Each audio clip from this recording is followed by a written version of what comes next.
I'm here with Sylvia Dorham, the author of The Monk's Daily Bread. We're going to talk about two other books in the series too, but we're really going to focus about Daily Bread. Thanks so much for being with us. It is my pleasure. Great. Now tell us about The Monk's Daily Bread.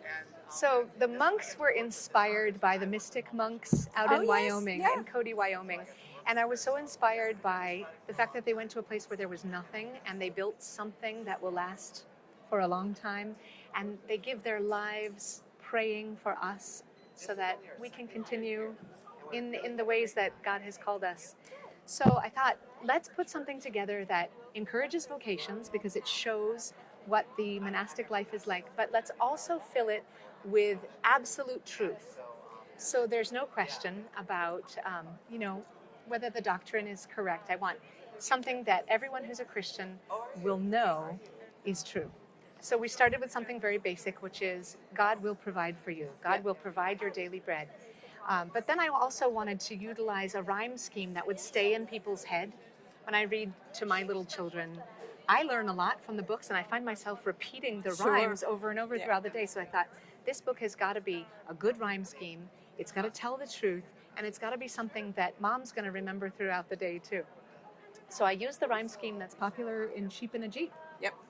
And I thought, this is a good one. A lot of people remember this, and I put it to that, and here we are. That's great. So, I love the mystic monks. I love their coffee. But a lot of people love their coffee.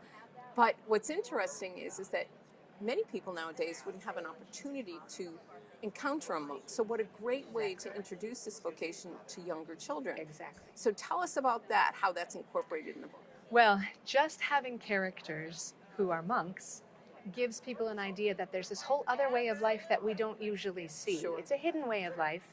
Although certainly in where we live in the Washington, D.C. area, there are plenty of monasteries. Yes. So I personally had the opportunity to take my children around and see lots of different people living out their monastic vocation. But for those who don't, here's what it looks like. This is what it looks like inside the monastery. And they have a wonderful website, and the illustrator had to go there and really study how is the habit put together? What does each piece mean? What does the inside look like? What's a refectory? Yes, yeah. So a whole new vocabulary lesson, which is great. Right. So there's going to be a total of 3 books in the series. Well, we'll see how many there are in the series. We're on number 3 right now. And tell us about that. The second one is called The Monk's Stormy Night, and it's about how when everything possible goes wrong, God has not abandoned you, even though it may feel like it. Beautiful. So the monks go through a terrible experience, and it only gets worse and worse and worse. And then with the coming of the dawn comes the realization that even though the times have been bad, God has not abandoned them. Yes.